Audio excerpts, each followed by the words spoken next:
Hello again, everybody. This is Scott at Comic Book Hangover. It's Thursday, so it's time for a weekly haul video. It's also time for a bit of escape from all the insanity and madness of the coronavirus sweeping the nation, sweeping the globe.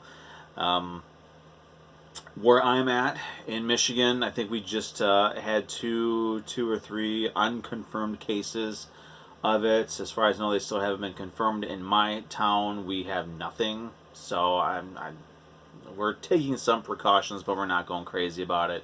It's not necessary, really. It's just another one of those things that happens.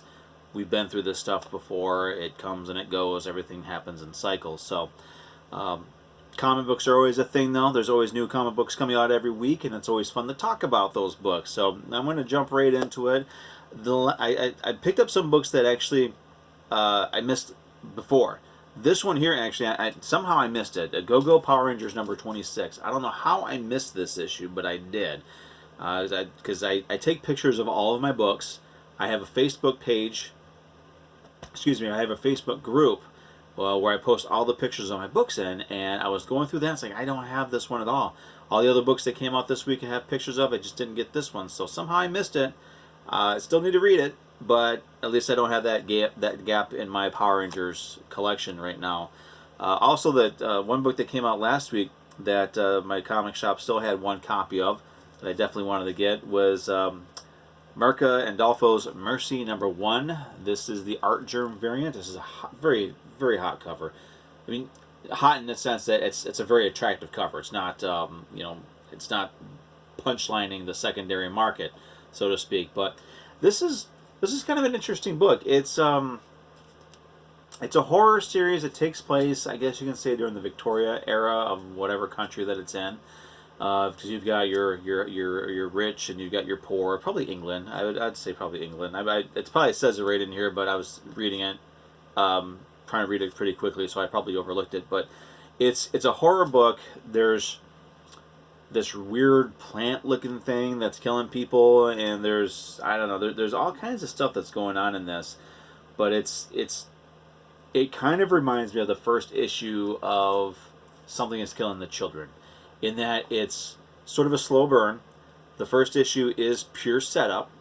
You're introducing the characters. You're kind of learning a little bit about the world that you're in here, but you don't get too much of it. So I really couldn't tell you if the book is good or not. It's an interesting read.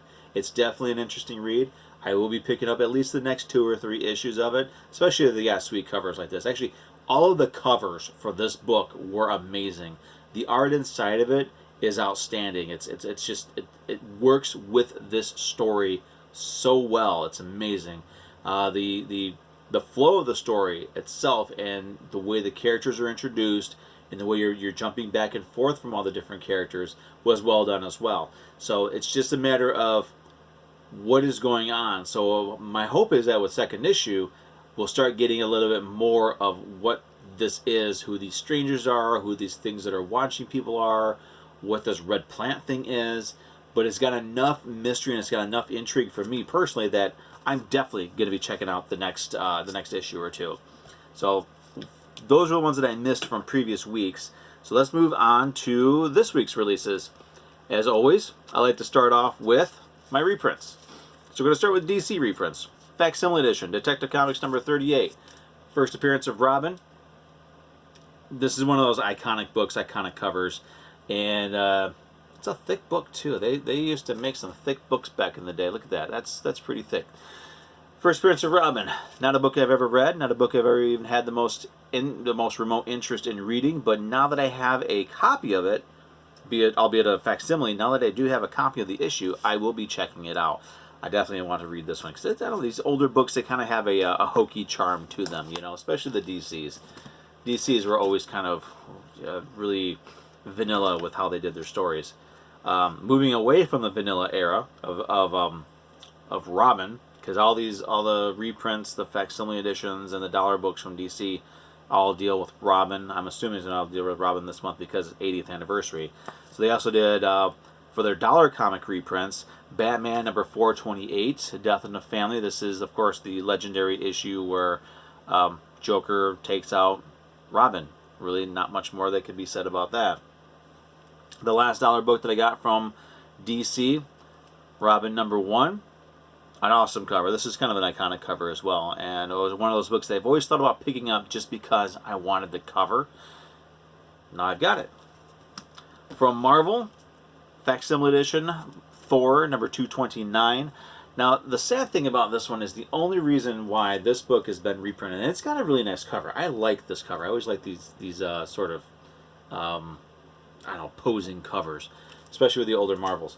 The only reason why this book has gotten reprinted is because there's an advertisement in here that was out before, I guess, Wolverine made his first full appearance in Incredible Hulk 181. So this is part of the first appearance of Wolverine nonsense. Now, it's just an advertisement. Now, anybody who knows me knows that I don't consider stuff like advertisements or previews as being first appearance. If you're not actually part of the story, if it's not a book, a full appearance, it doesn't count. But I get a facsimile edition of another issue of Thor, a cover that I like. I do have this one in one of the essential books that I have, and I've always liked this cover, so that's pretty cool. Now for the True Believers. This month's True Believers tie in with the Empire event that Marvel has coming out. Something to do with Hulkling and Koi and, I don't know, Skrull, whatever. I'm probably not going to get too much into it. But they did Fantastic Four, #37, first appearance of Anel. I know I've read this issue because I've got the first, 8 or 9 volumes of Essential Fantastic Four, and I've read them all the way through. So I know I've read this issue before. I got it because it's a $1 reprint, so why not? Avengers Celestial Quest #1. This is the first appearance of this Koi character, who I guess is going to be part of this Empire thing. I don't really know what the point is. The character, I have the original miniseries for this, and really the only reason why I picked this up is, truth be told, if this issue becomes worth anything, I mean, I have a reprint, so I don't have a problem selling off the original if it comes down to it. But, I mean, this miniseries, I only got it because Thanos was in it at one point. He became a pretty big character in it. But really, it's kind of a throwaway miniseries. And this character, Koi, he was kind of an annoying throwaway character. But maybe he's going to be cool now in the upcoming Empire event. There's also True Believers, Young Avengers #11. I think this is the first appearance of the Hulkling character. Now, I grabbed it because, well, the cover is kind of cool. I've never really been I'm not a Young Avengers fan. I've read a couple of books that they're in, like the Death's Head miniseries that came out last year, and honestly, especially with Hulkling and Wiccan, to me, there's two of the most annoying characters because they're always written with, not with how cool of a character they are as your first and foremost, but they're always written as they're gay first, and then they're Young Avengers, or they're awesome superheroes. They have great powers and legacies or whatever. It's like all the stuff that makes them who they are is secondary to them being gay and being in a couple. That to me, that gets really old really fast, because I've got a lot of gay friends and family. They don't act like this. But you know what? This will give me a more of a history of who this character is. I really don't know too much about him. He is kind of becoming an interesting character to me. So I want to read this one, check it out. It's also, like I said, that's a pretty sweet cover. Like it or not, that is a sweet cover. So moving on to regular books. Go-Go Power Rangers #30. Continuing the Necessary Evil storyline. The Go-Go Power Rangers part of this story, it's really hard to place it. Sometimes it looks like it's in line with the Mighty Morphin Power Ranger series. Sometimes it feels like it's taking place. This one feels like a flashback. I'm not really able to remember what's happening in the Go-Go series too much, but I do like the art, the characters are fun, and I do like the covers. So I'm going to continue buying them. Donny Cates' Thor #4. It looks like this is going to be added to my pull list officially. It is unofficially on my pull list because I use the Diamond pull box for their website through my LCS. So I can get on there and I can subscribe or unsubscribe to any series or specific issue that I want, or specific cover that I want. I've been doing that with Thor, but I think it's finally time to break down and add this to my pull list because it's a fun series, and I always like Thor. Plus, Lady Sif. I love and adore Lady Sif. So this one, we've got Sif coming to the aid of Beta Ray Bill. Thor is kind of losing his mind a little bit, I think, trying to help Galactus. face off against the Black Winter. And a Black Winter is the in the original storyline in Galactus's universe, the reality that existed before ours. He was a scientist called Galen, and his reality was being wiped out by a plague. Now his people, the scientists, the smartest of the smart, they were trying to find a way to cure this plague that was killing and wiping out everything, but they couldn't do it. So, as a sort of a not a last-ditch effort, but as an attempt to kind of go out in a blaze of glory, Galen and a few of his compatriots got on a shuttle, and they were going to just fly into the sun. They wanted to go out in a blaze of glory, and as everything was falling apart around him, his compatriots succumbed to the plague. Galen was spared. He was spoken to by the living essence or the eternity of his reality, and was told that he was chosen to go forward to the next reality. And essentially, if I remember the story right, he was that reality's form of revenge on the modern reality, on the modern 616, because the previous reality that it was being murdered by this plague, and it wanted some revenge for it. So it sent Galen into stasis to survive the new Big Bang, to grow and mature and become Galactus, and his purpose was to devour all the planets of the new reality and eventually wipe the whole thing out. Now, there was a story called The Last Galactus Story that was published in Epic Illustrated, something like that, and in that one there they kind of take the story full circle, where he had devoured the last planet. It was just him and his now dead herald Nova were all that was left. And at the end of the story, if I remember how the story was supposed to end properly, he those things that he has on his helmet, he grabs those and he pulls himself apart, and he becomes the next Big Bang. And as the energy leaves his form, it creates the next reality, and Nova goes to that reality and becomes that reality's version of Galactus. I think part of that story was published, but they didn't do the whole thing. I really wish they would. But anyway, Thor, good read. Let me get back on track here. Ghost Rider, number 6. This, I don't know what they're doing with this book. I really, really don't. They seem like they're trying to set up a big fight, sort of a Civil War style fight, with all the different different versions of hell that exist within the Marvel multiverse, from Mephisto's realm to Asmodeus' realm, Hela. So it seems like they're trying to set something up. I'm not quite sure where it's going to go or where all these characters are going to land once everything is said and done. But be that as it may, it's still nice to have an actual Ghost Rider book.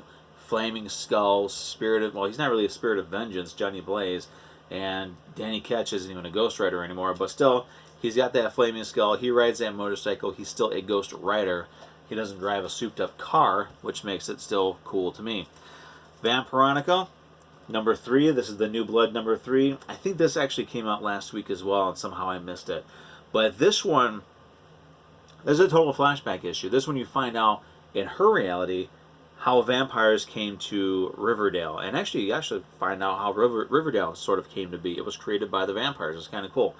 But this one, they're sort of fleshing out and expanding this reality of the Archie horror universe, and they still reference Jughead the Hunger, because all these characters remember that big crossover. So this is kind of cool. If you're looking for something that's fun, that's easy to get into, great characters. I mean, I gotta say, I'm still surprised that I'm digging Vampironica as much as I am, because I'm not an Archie fan and I don't really care for vampires, but that is so much fun. Then we've got Symbiote Spider-Man, Alien Reality number 4, still continuing the reality-altering adventure where Symbiote Spider-Man and Doctor Strange are trying to stop Hobgoblin and Baron Mordo and restore reality to the way that's supposed to be. This one we do have an appearance by Red Cat, who I think is actually Mary Jane as Black Cat. So it's a decent series, decent story. And finally this week, Peter Porker, The Spectacular Spider-Ham number 4. It's a funny book. It was entertaining. It's fun. I think there's one more issue to go with it, and apparently they're going to be doing sort of a hard reboot of the Spider-Ham universe, or the Spider-Ham world. So that's that. Those are all the books I picked up this week. I'm a big fan. Well, not a big fan. I'm a fan of the Dark Shadows TV series from the 60s. I've got the box set, the 131 disc box set with all 1,224, 25 episodes. They had a series of books that went along with that series back in the day. And what is this? Harper Press, Hermes Press is reprinting them. I got the first one. I'm going to read this one. They're only $15, but I'm going to read this one, and chances are I'm going to start ordering the other ones because this would be kind of a cool thing, collection to have on my bookshelf. So, anyway, that's that. I'll be taking a picture of my wall. I got a chair now that I can sit in, by the way, which is pretty awesome. It's kind of cool. As opposed to having to stand here in front of the camera, I'm able to sit here and kind of be more relaxed. But anyway, we're setting up the wall. I'm going to take a picture of it, post it on my Instagram page. I'll put the link in the description below.